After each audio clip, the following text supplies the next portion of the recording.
মামলা হয়েছিল। একটা হয়েছিল ইমারত নির্মাণ আইনের মামলায়, আরেকটা হয়েছিল হত্যা মামলা। পরবর্তীতে ইমারত নির্মাণ আইনের মামলাটি ঢাকার অতিরিক্ত চিফ জুডিশিয়াল ম্যাজিস্ট্রেট আদালতে বিচারের জন্য পাঠানো হয়। এই মামলায় যারা আসামি ছিল চার্জশিটভুক্ত সব আসামির বিরুদ্ধে অভিযোগ গঠন করা হয় ইমারত নির্মাণ আইনের সংশ্লিষ্ট ধারায়। পরবর্তীতে সংক্ষুব্ধ কিছু আসামি তারা বিজ্ঞ আদালতের এই আদেশের বিরুদ্ধে ঢাকা জেলা ও দায়রা জজ আদালতে পৃথক কয়েকটি রিভিশন মামলা দায়ের করে এবং ওই রিভিশন মামলাগুলো পৃথক কয়েকটি আদালতে শুনানি হয়। শুনানি অন্তে আমরা যতটুকু জানতে পেরেছি যে বেশিরভাগ রিভিশনই নামঞ্জুর হয়েছে। তো আমিনুল ইসলাম নামে একজন পোশাক কারখানার মালিক, তার রিভিশনটা মঞ্জুর হয়েছে। রিভিশন মঞ্জুর হওয়ার অর্থ হচ্ছে নিম্ন আদালত তার বিরুদ্ধে চার্জ করেছে, উচ্চ আদালত তাকে মামলা থেকে অব্যাহতি দিয়েছে। যেহেতু রিভিশনটা তার মঞ্জুর হয়েছে সেহেতু পরবর্তীতে যদি কোনো স্টেপ না নেওয়া হয় সেই মামলা থেকে অব্যাহতি পাবে। রিভিশনের বিষয়টা হচ্ছে যে এটা যত তাড়াতাড়ি সম্ভব শেষ করে নিম্ন আদালতে নথি পাঠাতে হবে। নিম্ন আদালতের নথি এলেই কিন্তু আমরা বিচার কাজ শুরু করতে পারবো। এখন এটা হতে পারে যে আসামিপক্ষ তারা মামলার তাকে দীর্ঘায়িত করার জন্য তারা হয়তো রিভিশনে বারবার সময় নিচ্ছে এবং এভাবে বারবার সময় নেওয়ার ফলে কালক্ষেপণের ফলে 2014 সালের ঘটনা পরবর্তীতে চার্জশিট হয়েছে, এখন পর্যন্ত কিন্তু মামলাটা বিচারের মুখ দেখতে পাচ্ছে না। এই ব্যর্থতা কার? এই ব্যর্থতা আমরা বলবো যে রিভিশন যারা করেছে আসামিপক্ষ থেকে তাদের একটা দায়িত্ব আছে তার মামলাটা তাড়াতাড়ি শুনানি করা এবং যেই কোর্টে রিভিশন মামলাটা গেছে সেই কোর্টের রাষ্ট্রপক্ষের দায়িত্ব হচ্ছে মামলাটা তাড়াতাড়ি রিভিশন শুনানির ব্যবস্থা করা, যেহেতু মামলাটা অতি গুরুত্বপূর্ণ একটা মামলা, সেন্সেশনাল স্পর্শকাতর মামলা। আমরা আমাদের বিচারিক আদালতে যতক্ষণ পর্যন্ত মামলার রেকর্ড না আসবে ততক্ষণ পর্যন্ত আমরা বিচারিক আদালতে আমরা মামলার বিচার কাজ শুরু করতে পারবো না। আরেকটি বিষয় সেটা হচ্ছে যে আদালতে এই মামলাটা রিভিশন শুনানির জন্য ছিল বা আছে সেই আদালতে যদি রিভিশন শুনানি শেষ হয়ে যায় সেই আদালত থেকে সাথে সাথে আমাদের এই কনসার্ন যে বিচারিক আদালত আছে সেখানে মামলার নথি পাঠাতে হবে। কিন্তু এটা আমরা ট্রেন্ড এখানে দেখে থাকি আমাদের কোর্ট কাছারিতে, যেভাবে হোক এই মামলাগুলো এই যে মামলার বিচার যারা আসামিপক্ষ থাকে যারা রিভিশন করেছে রিভিশনকারীরা তারা অনেক সময় মামলাটা দীর্ঘদিন আদালতের বিভিন্ন সেরেস্তায় তারা বিভিন্নভাবে এই ফাইলগুলি আটকে রাখে, যথাসময় কনসার্ন যে বিচারিক আদালত সেখানে তারা পাঠায় না বা পাঠানোর ব্যবস্থা করে না। তার মানে কি আমরা বলতে পারি যে ইমারত আইনের মামলাটি কার্যত বিচার থমকে আছে বা অবশ্যই বিচার থমকে আছে, অবশ্যই বিচার থমকে আছে। বিচারিক আদালতে এলে সাক্ষী প্রমাণ এলে না বিচারটা শুরু হবে। বিচার তো মানে ওইভাবে শুরুই করা পারেনি। সর্বশেষ ইয়ের জন্য আছে, সাক্ষীর জন্য, কিন্তু যেহেতু উচ্চতর আদালতের স্টে করা আছে সেজন্যই এখনও সাক্ষীটা দিতে পারছি না আমরা। তবে আমরা প্রিপারেশন আমাদের আছে, প্রতি তারিখেই আপনার আসে বাদী আসেন, আমরাও রেডি থাকি, আমাদের প্রসিকিউশন টিম আমরা রেডি থাকি। কিন্তু ঘটনা এরকম, আমরা 8 জন ছিল আর কি, স্টে করা 8 জন ছিল, সেখান থেকে এখন 6 জনই স্টেটাই হয়ে গেছে, প্যাকেট হয়ে গেছে। এখন শুধু 2 জনের, ওইটা হলো একজন ওই সময় মেয়র ছিল রেফায়েতুল্লাহ, আরেকজন হলো মোহাম্মদ আলী কাউন্সিলর, এগো 2 জনের স্টে রয়ে গেছে।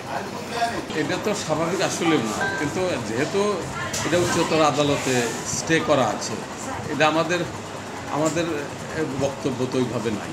আমাদের কথা হলো আমরা এখান থেকে প্রিপারেশন আমাদের আছে কিনা, সেই প্রিপারেশনগুলো আমাদের আছে। আমরা প্রতিবারেই তারিখে আমরা থাকে যে বাদীকে নিয়ে আসি, বাদীকে দিয়ে আমরা রেডি থাকি, আমাদের প্রসিকিউশন টিম আমাদের রেডি থাকে।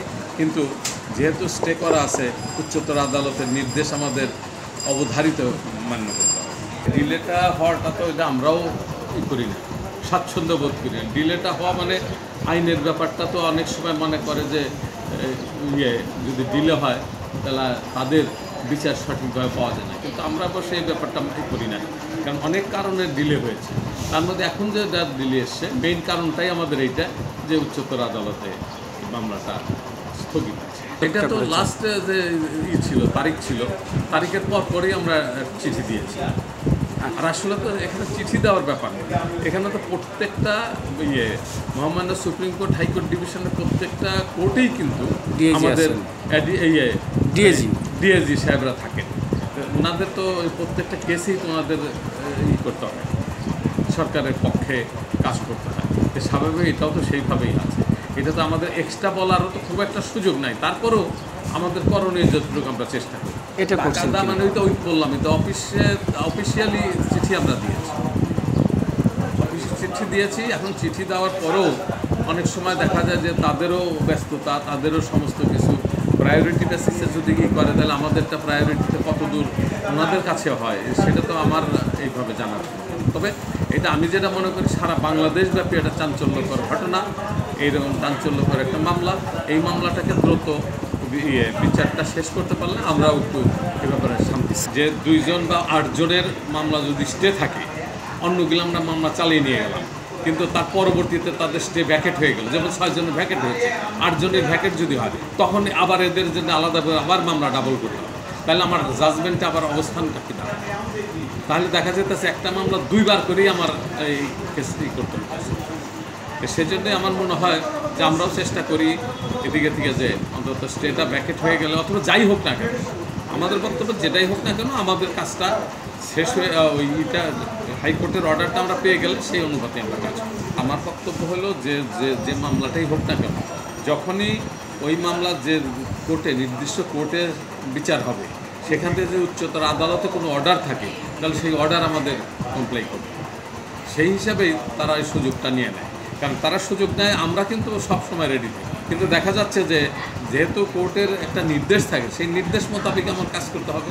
আর যেহেতু সরকারের পক্ষে আমাদের রাষ্ট্রপক্ষে আমাদের কর্মকাণ্ড, রাষ্ট্রপক্ষেই আমার কাজ, রাষ্ট্রপক্ষের এই অবস্থানটা আমার দেখতে হবে।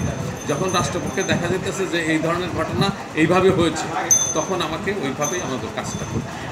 এইটাকে সবাই আমরা দেখছি, মনিটরিং করছি, ভুলেই বোঝা যেতেছে যে এতদিন লেট কেন হচ্ছে। আরও মামলা কিন্তু লেট হচ্ছে, আরও মামলা এই সব কারণের জন্যই হচ্ছে, কিন্তু সেগুলো যেহেতু ফোকাসে আসে না, সামনে আসে না বলেই আমরা এটা বলতে পারি না।